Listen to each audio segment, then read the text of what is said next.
जय हिंद बच्चों, स्वागत है आपका हमारे इस यूट्यूब चैनल में। हम लोग एक्सरसाइज 3.4 तक कवर कर चुके थे। एक्सरसाइज 3.5 में जो दूसरे मेथड है, दूसरा मेथड क्या है, ठीक है, क्रॉस मल्टीप्लिकेशन मेथड के बारे में पढ़ रहे हैं। ठीक है, दो इक्वेशन होते थे इसमें। ठीक है, एक इक्वेशन इस टाइप का होता था, a1x plus b1y plus c1 equal 0, ऐसा इक्वेशन होता था। जबकि दूसरा इक्वेशन होता था a2x plus b2y plus c2 equal 0, इस फॉर्म का इक्वेशन होता था। ठीक ना, तो इसको क्रॉस मल्टीप्लिकेशन, पीछे सब्स्टिट्यूशन मेथड देख लिए, एलिमिनेशन मेथड देख लिए, ग्राफिकली मेथड देख लिए। ठीक ना, तो अब हम मल्टीप्लिकेशन मेथड देखते हैं। तो मल्टीप्लिकेशन मेथड में क्या करते हैं, वो भी क्रॉस मल्टीप्लिकेशन यानी क्रॉस गुना, ऐसे और ऐसे। ठीक है, तो इसका एक फार्मूला होता है और वो फार्मूला हम लोग किस तरीके से निकालते हैं।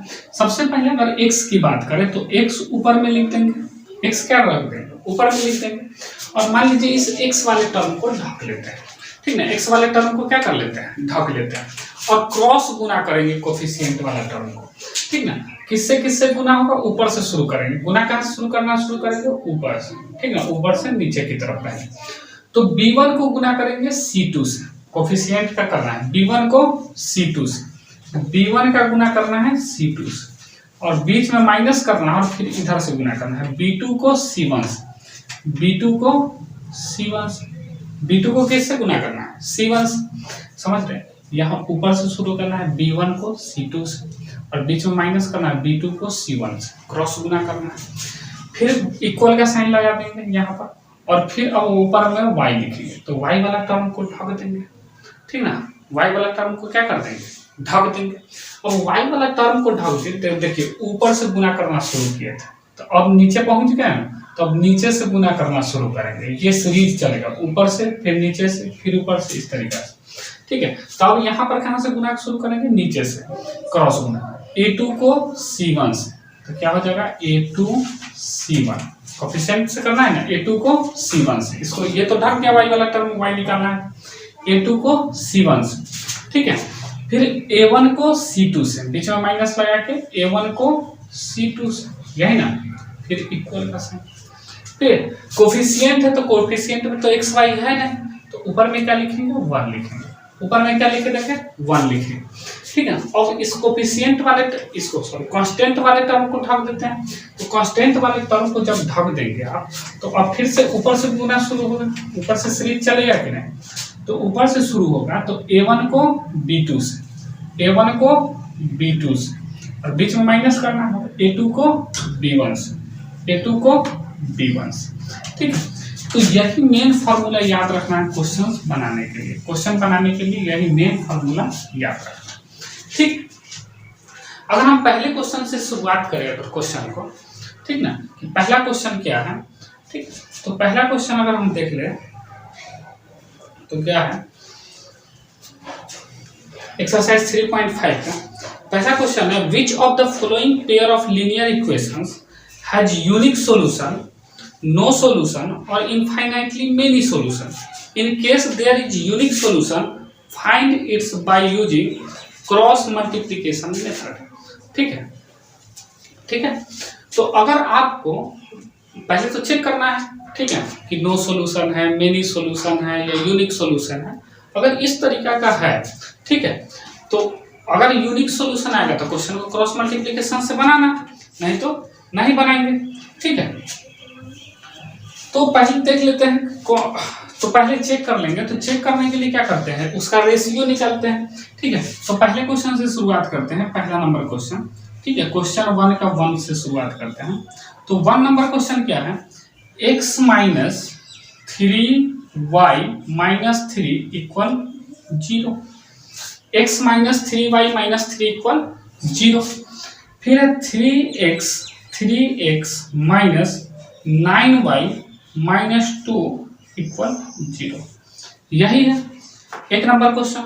पहले तो हम इसका a1 a2 लिख लेंगे। तो आप बताइए a1 बराबर कितना दिया गया, तो x का कोफिशिएंट a1 कहलाता है, x का कोफिशिएंट a1 कहलाता है, तो x का कोफिशिएंट कितना होगा, ठीक ना। फिर अगर हम b1 की बात करें, b1 की, तो तो y का कोफिशिएंट कहलाएगा b, तो -3, ठीक ना। और इसी तरीके से C1 की बात करें तो ये भी कितना है -3। सेम अगर दूसरे इक्वेशन में चलते हैं तो उसको A2 से डिनोट करेंगे, तो A2 का मान कितना है, x के साथ जो मान रहता है 3, ठीक है। B2 का मान कितना है, तो -9, और C2 का मान कितना है, तो -2। C2 का मान कितना है, तो -2। तो हम रेशियो निकालेंगे A1/A2, निकालेंगे कि नहीं, क्या रेशियो होगा, A1/A2, ठीक ना। निकालें तो कितना है, 1/3। फिर अगर हम B1/B2 निकालें, B1/B2 तो -3/-9 है, -3/-9, ये कर देगा, ये भी कितना है, 1/3। फिर हम C1/C2 निकाले रेशियो, तो ये कितना आ जाएगा, -3/-2, ठीक है। तो आ गया 3/2। तो आप देखिए कि यहाँ पर ये दोनों इक्वल है लेकिन ये इक्वल नहीं है, ये दोनों इक्वल है लेकिन ये इक्वल नहीं है। और जब ऐसा कंडीशन आ जाता है तो आपको हम पीछे पढ़ा चुके हैं कि जब A1/A2 ये बराबर आता है B1/B2 के, देखिए ना, A1/A2 और B1/B2 दोनों क्या है, बराबर है। और बराबर नहीं आता है जब C1/C2 के, C1/C2 को, तो इसके पास कोई सॉल्यूशन नहीं होता है जब ऐसा नियम पर, तो इट हैज नो सॉल्यूशन। और जब नो सॉल्यूशन होगा तो इसको सॉल्व नहीं करना है, इसको क्रॉस मल्टीप्लिकेशन मेथड से सॉल्व नहीं करना है। तो हम दूसरे क्वेश्चन को देखते हैं बोर्ड डिटेच करके, ठीक। क्वेश्चन नंबर सेकंड देख लेते हैं। क्वेश्चन नंबर सेकंड क्या है, ठीक है, बोला गया कि अगर यूनिक सॉल्यूशन होगा तभी सॉल्व करना है। तो क्वेश्चन नंबर सेकंड है 2x + y इक्वल में 5 है, तो 5 इधर आ जाएगा, माइनस में 5 इक्वल 0, -5 आ जाएगा तो इक्वल 0। नेक्स्ट है 3x + 2y, 3x + 2y और इक्वल में 8 है, तो इधर आ जाएगा -8 बराबर में 0, ठीक। तो हम यहाँ से निकाल लेते हैं A1 का वैल्यू 2, B1 का वैल्यू 1 और C1 का वैल्यू -5। x के साथ रहेगा a कहलाएगा, y के साथ रहेगा b कहलाएगा, जो कांस्टेंट टर्म है वो c कहलाएगा, ठीक है। इसी तरीका से A2 का वैल्यू 3, B2 का वैल्यू 2 और C2 का वैल्यू -8, ठीक है। उसके बाद आपको निकाल करके देख लेना है कि A1/A2 तो कितना आ जाएगा, 2/3 आएगा कि नहीं। फिर अगर हम B1/B2 निकालें तो ये आ जाएगा 1/2। अब जब यही दोनों इक्वल नहीं आया तो तीसरा निकालने का कोई जरूरत नहीं बनता, ठीक है। तो चूंकि A1/A2 जो है ये इक्वल नहीं आया B1/B2 के, तो इट हैज यूनिक सॉल्यूशन, इसके पास कौन सा सॉल्यूशन है, यूनिक सॉल्यूशन है, ठीक है, यूनिक सॉल्यूशन। और जब यूनिक सॉल्यूशन होगा तभी इस क्वेश्चन को क्या करना है, सॉल्व करना है, तभी इस क्वेश्चन को क्या करना है, सॉल्व करना है।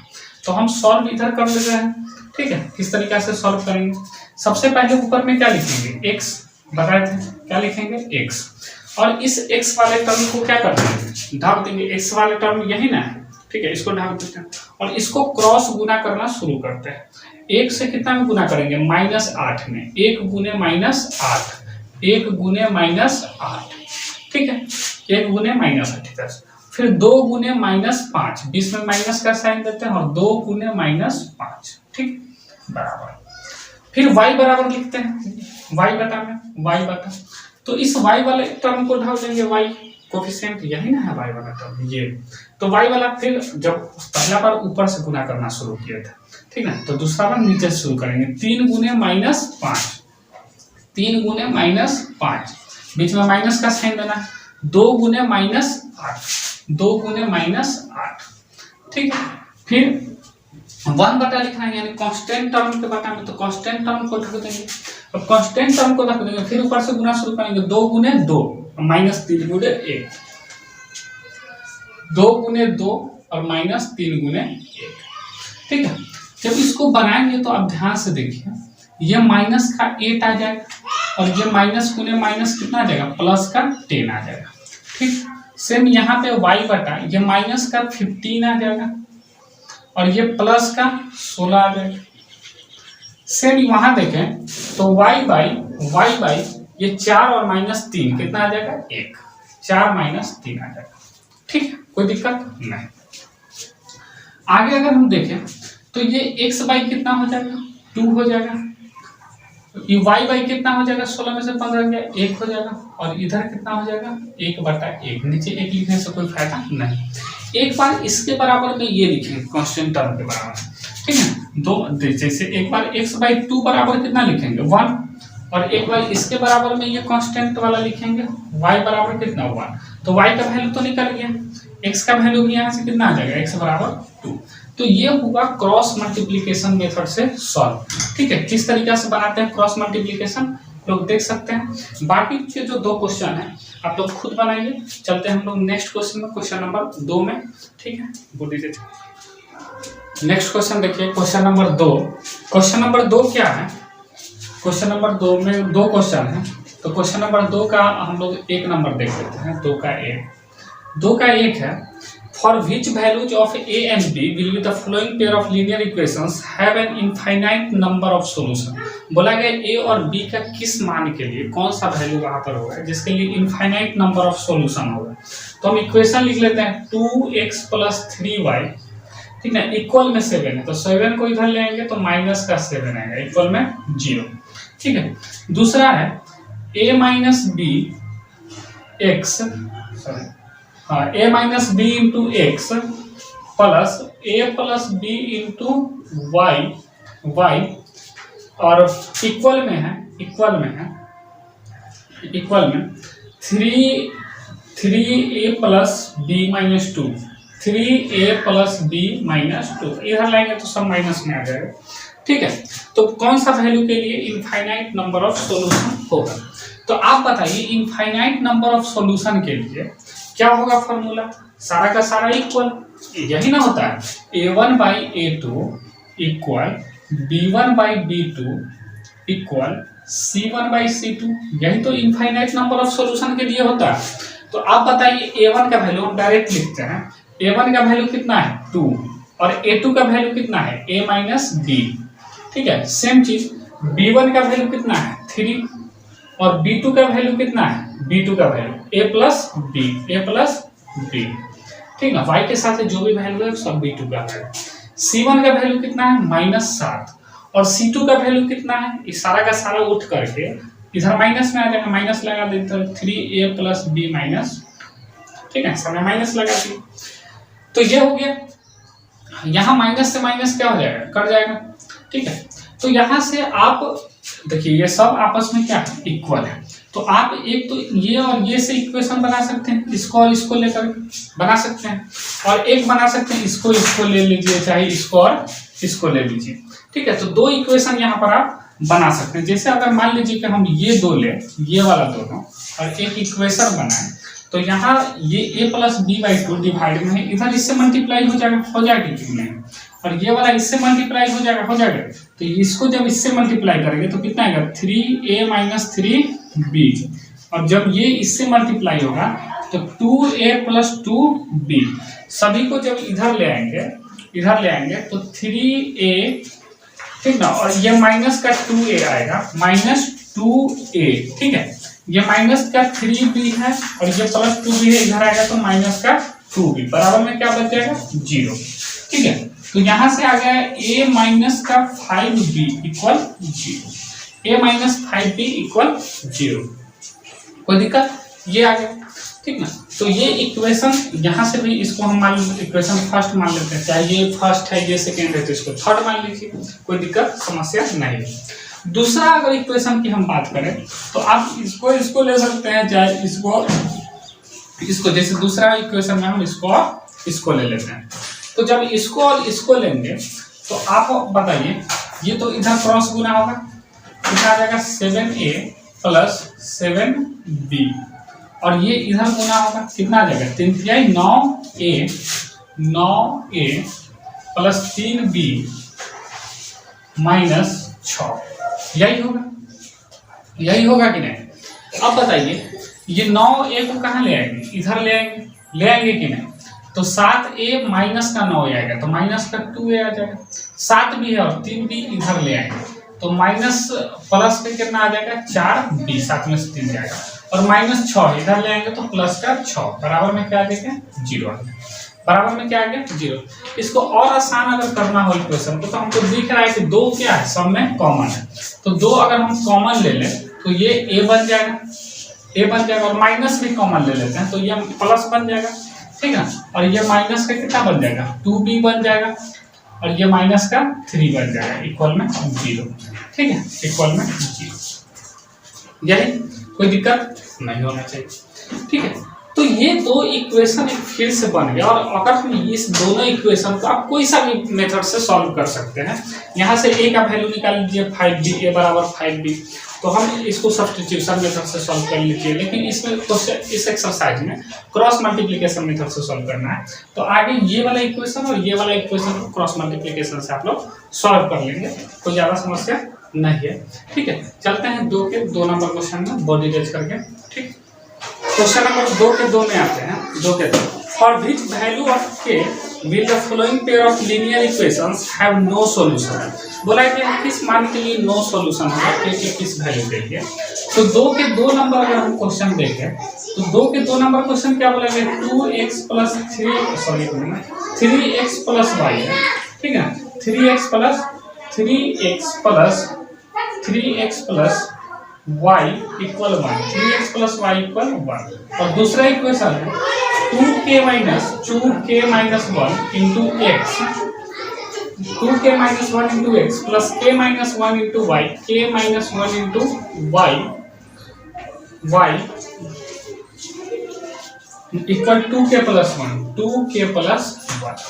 ठीक ना। यही दो इक्वेशन है।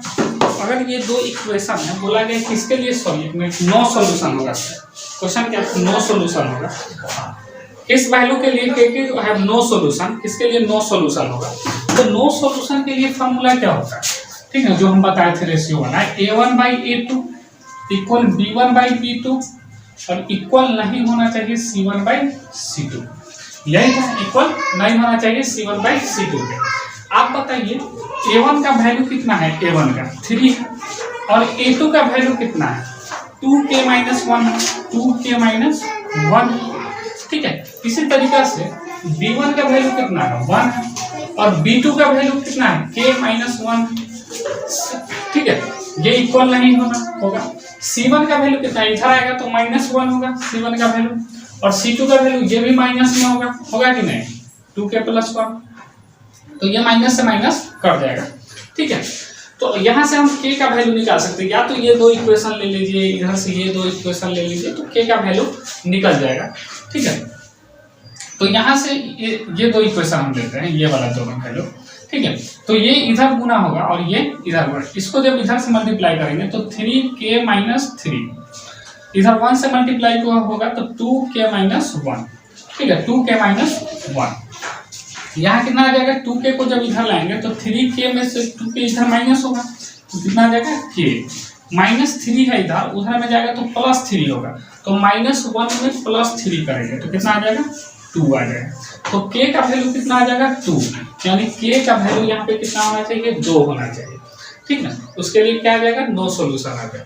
और k का वैल्यू कितना नहीं होना चाहिए, तो वो यहाँ से निकल जाएगा जब हम इस दोनों को लेंगे, तो k का कितना नहीं होना चाहिए, तो इधर इससे ये क्रॉस गुना होगा और इससे ये गुना होगा, तो कितना आ जाएगा 2k प्लस 1, इधर से क्रॉस गुना होगा 1, और ये इधर गुना होगा बराबर k माइनस 1, तो ये k इधर आ जाएगा कि नहीं, तो 2k में से k माइनस होगा तो k आ जाएगा, प्लस 1 है उधर में -1 जाएगा तो -2, तो वैल्यू जो होना चाहिए k का -2 नहीं होना चाहिए, k का वैल्यू 2 होना चाहिए, ठीक है। तो ये नो सॉल्यूशन के लिए है। तो क्वेश्चन नंबर 2 का 2 होता है समाप्त। चलते हैं क्वेश्चन नंबर 3 में। क्वेश्चन नंबर 3 देख लीजिए। क्वेश्चन नंबर 3 क्या कहा गया है, solve the following pair of linear equations by the substitution and cross multiplication method.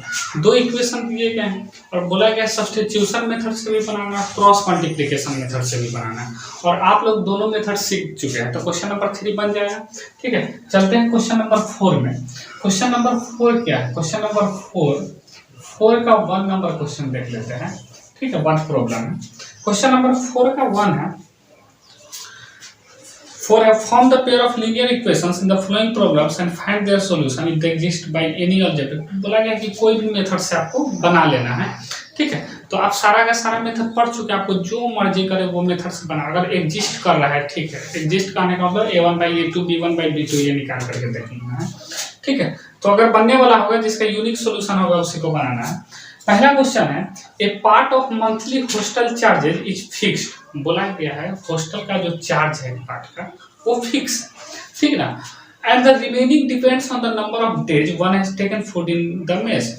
बाकी जो डिपेंड करता है वो आपका नंबर ऑफ डेज के हिसाब से डिपेंड करता है कि पैसा आपका कितना लगेगा, ठीक ना, खाना खाने के हिसाब से। लेकिन हॉस्टल का चार्ज क्या है, फिक्स है। एक स्टूडेंट जो है, when a student a takes food for 20 days she has to pay 1000 रुपये। एक स्टूडेंट जो है 20 दिन रहती है, ठीक ना, यानी खाना खाती है 20 दिन, तो 1000 रुपये हॉस्टल का चार्ज पे करती है।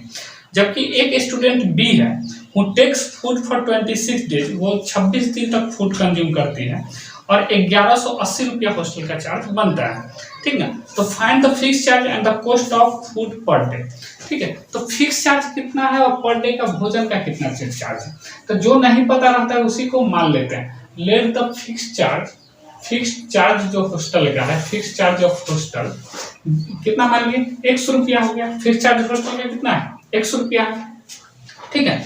जबकि जो कॉस्ट ऑफ फूड है, ठीक ना, cost of food per day का फूड का जो खर्चा है वो कितना है, y रुपया मान लेते हैं। y रुपया क्या रुपया है, y रुपया, ठीक है। तो ये जो लड़की है वो कितना दिन फूड कंज्यूम करती है, तो 20 दिन फूड कंज्यूम करती है तो 1000 रुपया देती है। तो अकॉर्डिंग टू क्वेश्चन अगर देखें, अकॉर्डिंग टू क्वेश्चन, तो हॉस्टल का चार्ज तो 100 रुपया वो लगना है, और एक दिन में y रुपया फूड लेती है, y रुपया का फूड, और वो 20 दिन रही है तो कितना लेगी 20y, और ये दोनों मिलाकर के कितना पैसा है 1000 रुपया। 1000 ये हो गया इक्वेशन 1, 1000 रुपया। जबकि दूसरा बोला गया है, कोई स्टूडेंट बी है वो 26 दिन का 1180 रुपया देती है, 26 दिन का 1180 देती है, तो 100 रुपया तो उसको लगना ही है, और 26 दिन रही है तो 26 दिन का भोजन का 26 वाई लगेगा, तो कितना लग जाए 1180 लगेगा। ये हो गया इक्वेशन 2, ठीक है। और अब आपको जो भी मर्जी कर रहा है, जो भी जिस मेथड से भी बनाने का मन कर रहा है उस मेथड से आप इस क्वेश्चन को आप बना सकते हैं, ठीक है। सेकंड नंबर क्वेश्चन देख ले रहे हैं, ठीक है। सेकंड नंबर क्वेश्चन क्या है, a fraction becomes 1/3 when 1 is subtracted from the numerator and it becomes 1/4 when 8 is added to its denominator। find the fraction, ठीक है। फ्रैक्शन निकालना है।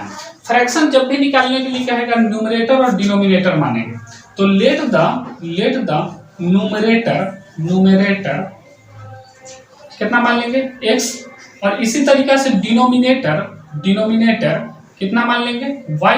डिनोमिनेटर कितना हो जाएगा, y हो जाएगा, ठीक ना। तो फ्रैक्शन जो बनेगा वो x/y बनेगा। हम अकॉर्डिंग टू क्वेश्चन चलते हैं, फ्रैक्शन कितना बनेगा x/y। तो फ्रैक्शन बोला गया है कि एक फ्रैक्शन जो 1/3 हो जाता है जब 1 सब्सट्रैक्ट किया जाता है न्यूमरेटर में से। न्यूमरेटर ऊपर वाला है, जब 1 सब्सट्रैक्ट किया जाता है तो ये बन जाता है 1/3। तो ये एक इक्वेशन आएगा कि नहीं, ये इधर मल्टीप्लिकेशन हो जाएगा, 3x - 3 इक्वल y। आगे अगर देखें तो ये आ जाएगा 3x, y इधर चला आएगा -y इक्वल 3। इक्वेशन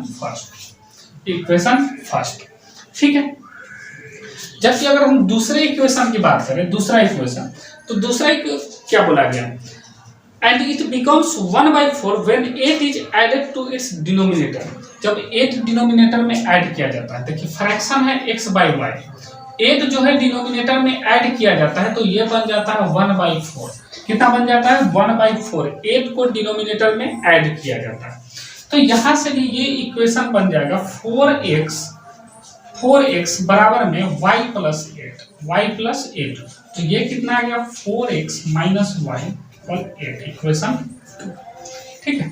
तो क्वेश्चन नंबर 1 और क्वेश्चन नंबर 2 4 का, ठीक है। आप इसको देख लेंगे किस तरीका से, कोई भी विधि से या कोई भी मेथड से आपको सॉल्व कर लेना है। बॉडी रेज करके चलते हैं क्वेश्चन नंबर 3 में। क्वेश्चन नंबर 4 का 3 नंबर देख लेते हैं। 3 नंबर क्वेश्चन क्या है? 4 का 3 नंबर, ठीक है। 3 नंबर क्वेश्चन है, Yash scored 40 marks in a test. Yash नाम का जो लड़का है वो 40 मार्क्स लाता है टेस्ट में, getting 3 marks for each right answer. प्रत्येक राइट आंसर के लिए, सही उत्तर के लिए उसको 3 मार्क्स मिलते हैं। And losing 1 marks for each wrong answer, जब गलती करता है तो 1 नंबर कट जाता है, ठीक है। Had 4 marks been awarded for each correct answer, ठीक ना। अगर 4 मार्क्स उसको दिया जाए करेक्ट आंसर के लिए, तो 2 मार्क्स अगर काटा जाए इनकरेक्ट आंसर के लिए, तो यश का 50 नंबर आता है, 50 मार्क्स आता है। तो how many questions were there in the test, तो टेस्ट में कितने क्वेश्चन थे? टेस्ट में कितने क्वेश्चन थे?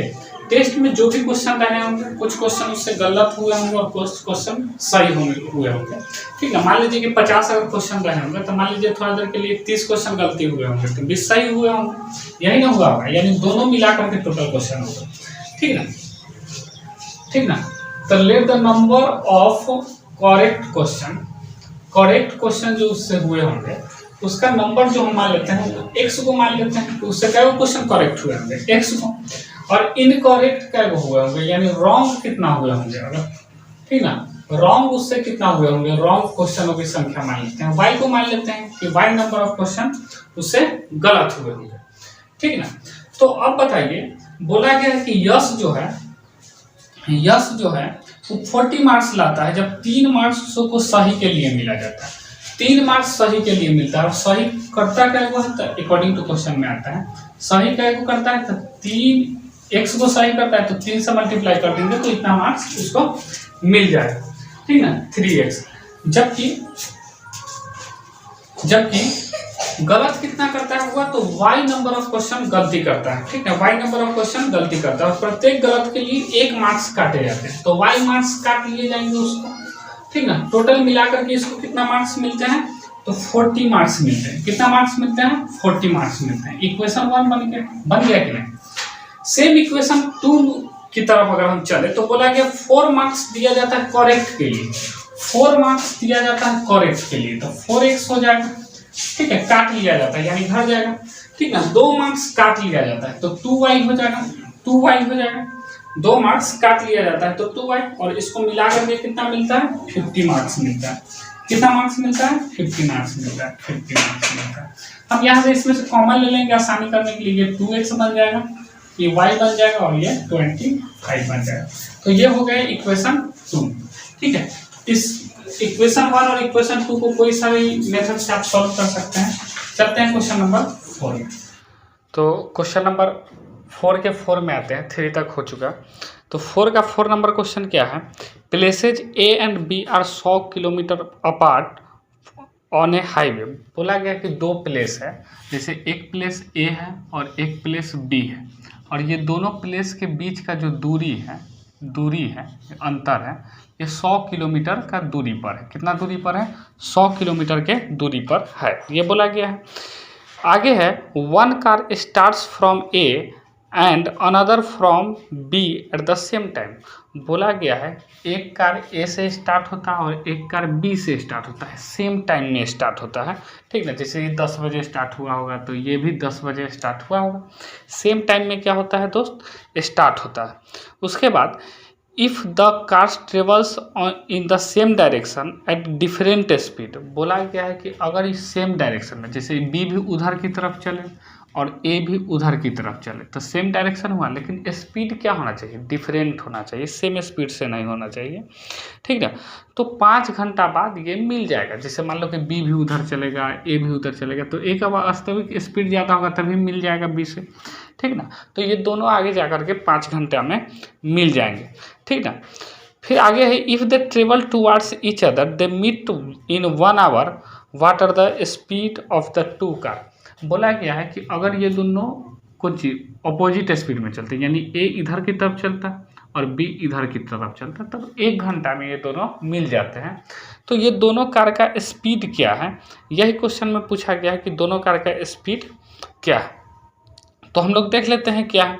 हम दोनों कार का, पहले कार का भी स्पीड मान लेते हैं और दूसरे कार का भी स्पीड मान लेते हैं। जैसे पहले कार की स्पीड की हम बात करें, तो let the speed speed of first car यानी पहला जो ए पर से चला उस कार का स्पीड हम मान लेते हैं कि कितना है, x किलोमीटर पर आवर, ठीक ना। यानी 1 घंटा में कितना किलोमीटर चलता है, x किलोमीटर चलता है, ठीक है। जबकि दूसरे कार का जो स्पीड मान लेते हैं, दूसरे कार का स्पीड है, सेकेंड कार का स्पीड हम मान लेते हैं y किलोमीटर प्रति घंटा, y किलोमीटर पर आवर, ठीक है।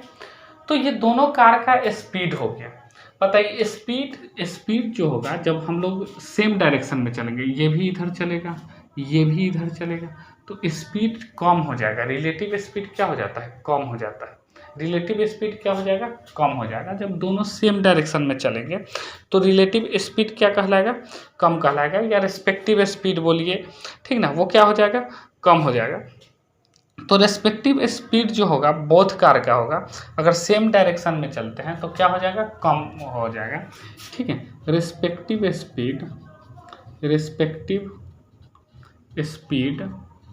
स्पीड ऑफ बोथ कार, अगर हम दोनों कार का रेस्पेक्टिव स्पीड देखें, यानी ए और बी का एक साथ का स्पीड देखें, ठीक ना, तो स्पीड क्या हो जाएगा, और respective speed of both car, ठीक ना, बोथ कार अगर हम रेस्पेक्टिव स्पीड चलें, ठीक ना, और सेम डायरेक्शन में, कौन सा डायरेक्शन, सेम डायरेक्शन, दोनों डायरेक्शन के लिए अलग अलग होगा, सेम डायरेक्शन में चले तो सेम डायरेक्शन के लिए आप बताइएगा, सेम डायरेक्शन के लिए, सेम डायरेक्शन लिख दे रहे हैं, तो ये क्या हो जाएगा, माइनस हो जाएगा, स्पीड हो जाएगा कम। सेम डायरेक्शन के लिए क्या हो जाएगा, स्पीड हो जाएगा x माइनस वाई किलोमीटर प्रति आवर, ठीक है। जबकि हम रेस्पेक्टिव स्पीड अगर बात करें, ठीक ना, दोनों कार का ही, लेकिन डायरेक्शन जो होगा वो अपोजिट डायरेक्शन हो। कौन सा डायरेक्शन हो दोस्त, अपोजिट डायरेक्शन हो, अपोजिट डायरेक्शन, तो इसका स्पीड जो है वो बढ़ जाएगा, इसका स्पीड क्या हो जाएगा, बढ़ जाएगा, ठीक, स्पीड बढ़ जाएगा। तो ये स्पीड है, ये स्पीड है। क्वेश्चन में हमसे बोला गया है कि अगर ये सेम डायरेक्शन में चलते हैं तो 5 घंटा में एक दूसरे से मिल जाएगा। अगर हम अकॉर्डिंग टू क्वेश्चन देखें, अकॉर्डिंग टू क्वेश्चन, तो बोला गया है कि अगर हम सेम डायरेक्शन में चलते हैं तो 5 घंटा में क्या कर जाएगा, मिल जाएगा, मिलेगा कि नहीं, ठीक है। तो अगर 5 घंटा में मिल जाएगा, ठीक ना, अकॉर्डिंग टू क्वेश्चन, तो अकॉर्डिंग टू क्वेश्चन में चलते हैं तो क्वेश्चन के हिसाब से क्या कहा गया है कि अगर सेम डायरेक्शन में चलते हैं, सेम डायरेक्शन का ये स्पीड है, अगर सेम डायरेक्शन में चलते हैं तो 5 घंटा में ये क्या हो जाता है, मिल जाता है। तो स्पीड इनटू टाइम क्या कहलाएगा, डिस्टेंस कहलाएगा। स्पीड इनटू टाइम क्या कहलाएगा, डिस्टेंस कहलाएगा। तो ये स्पीड है और ये टाइम कितना दिया गया है, 5 दिया गया है।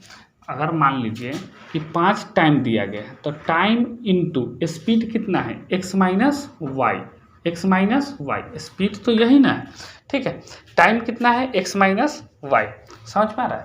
ये स्पीड टाइम है, सॉरी ये कितना है, टाइम है कि 5 घंटा, और ये स्पीड है।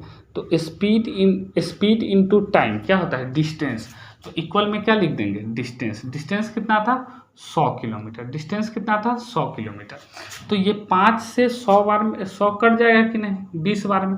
तो पहला इक्वेशन क्या आ गया, x माइनस वाई इक्वल में 20, x माइनस वाई इक्वल में 20, ठीक है, x माइनस वाई इक्वल में 20।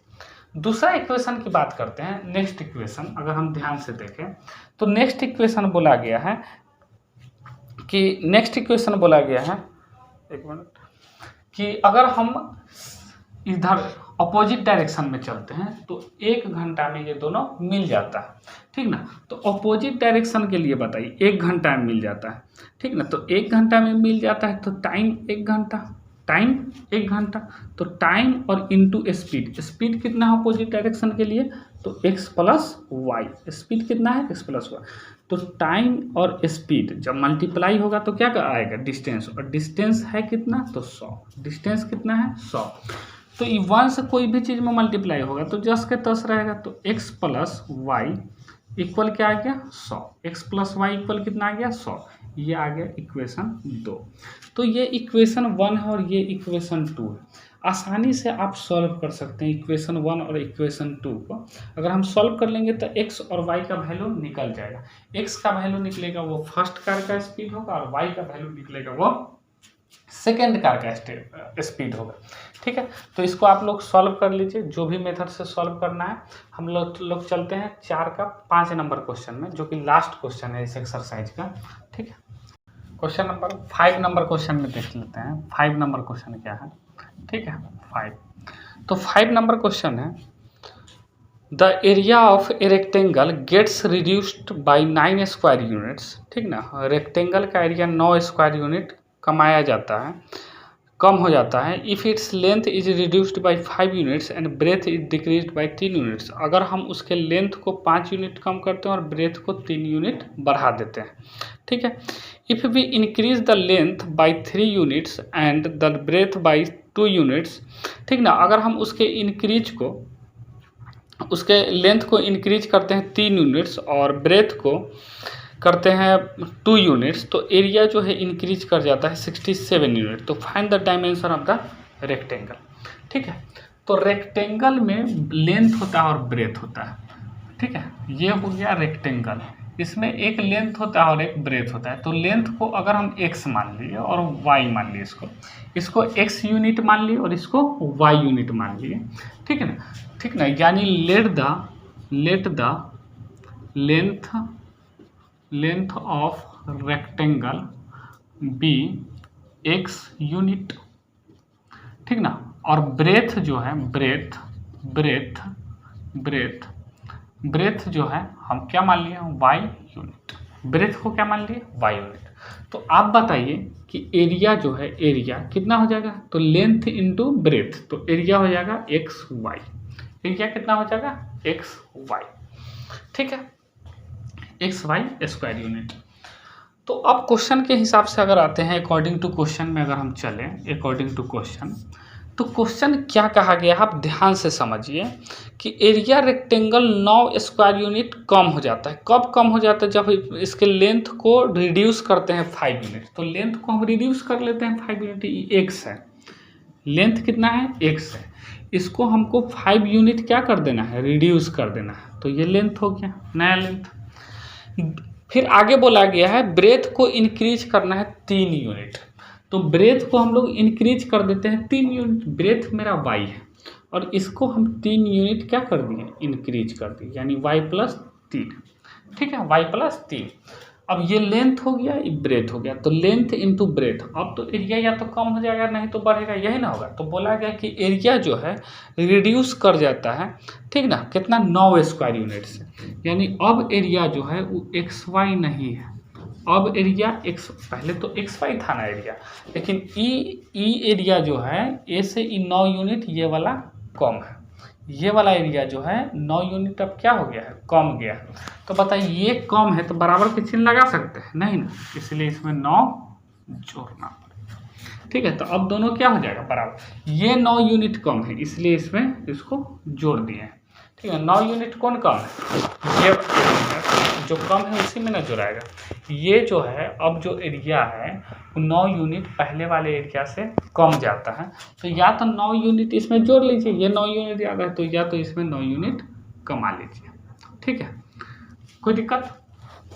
ठीक है, नया एरिया जो है कम गया। अब हम इसको अगर बनाएं तो ये मल्टीप्लिकेशन होगा, ये बताइए मल्टीप्लाई होगा, x से y में होगा तो xy, फिर x से 3 में होगा तो कितना हो जाएगा, 3x, फिर -5 से y में होगा तो -5y, फिर -5 को 3 से होगा तो -15। ठीक है, इधर कितना आ जाएगा, तो xy -9, यही आएगा, xy -9। कोई दिक्कत। अब बताइए xy से xy क्या हो जाएगा, कट जाएगा, xy से xy कट जाएगा, कोई दिक्कत नहीं होना चाहिए, xy से xy कट जाएगा। ठीक है, अब अगर आप बताइए, अब अगर हम ध्यान से देखें तो xy वाला ये इसको इधर ले जाते हैं तो 3x - 5y और इधर -15, इधर +15 चला जाएगा, तो बराबर में कितना आ जाएगा, 6। बराबर में कितना आ जाएगा, -15 +15 होगा तो -9 + 15 कितना आ जाएगा, 6। ये हो गया इक्वेशन 1। कितना हो गया, इक्वेशन 1।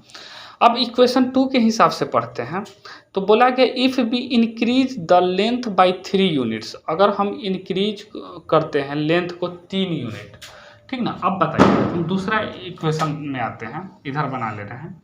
तो लेंथ जो है मेरा पहले था x, पहले कितना था x, लेकिन बोला गया है कि 3 यूनिट आप बढ़ा दीजिए, तो हम +3 कर दिए, 3 यूनिट क्या कर दिए, बढ़ा दिए।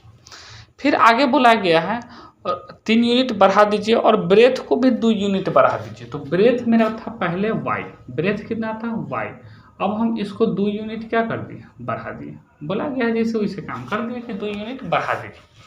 तो अब तो दोनों लेंथ भी बढ़ा है, ब्रेथ भी बढ़ा है, तो स्वाभाविक बात है कि एरिया बढ़ जाएगा। तो एरिया बोला गया है कि बढ़ गया है, कितना, 67 स्क्वायर यूनिट एरिया बढ़ गया। पहले जो था एरिया, पहले जो एरिया था वो XY था, पहले जो था एरिया XY था, और ये वाला भी 67 बढ़ गया है, ये वाला बढ़ा हुआ है, ठीक ना। तो ए से इस 67 क्या है, ज़्यादा है, तो इसमें 67 आप जोड़ लीजिए, सेम हो जाएगा, ठीक है, हो जाएगा कि नहीं। अब इसमें सेम वही काम करना है, मल्टीप्लाई कर देंगे। ये बताइए कितना हो जाएगा, XY, ये हो जाएगा +2x, फिर 3 से होगा तो 3y, और +6 बराबर में XY +67। XY से XY कैंसिल हो जाएगा, ठीक ना। कितना आ गया, 2x + 3y, और ये 6 प्लस में उधर चला जाएगा माइनस में, तो इक्वल में 61 आ जाएगा। और ये हो गया इक्वेशन 2, ये हो गया इक्वेशन 2। इसी के साथ ये वीडियो जो होता है वो समाप्त होता है। अब आगे देख ले रहे हैं, एक्सरसाइज तो है नहीं, हाँ अब आगे एक्सरसाइज नहीं है, ठीक है, यही 2 एक्सरसाइज थे, ठीक।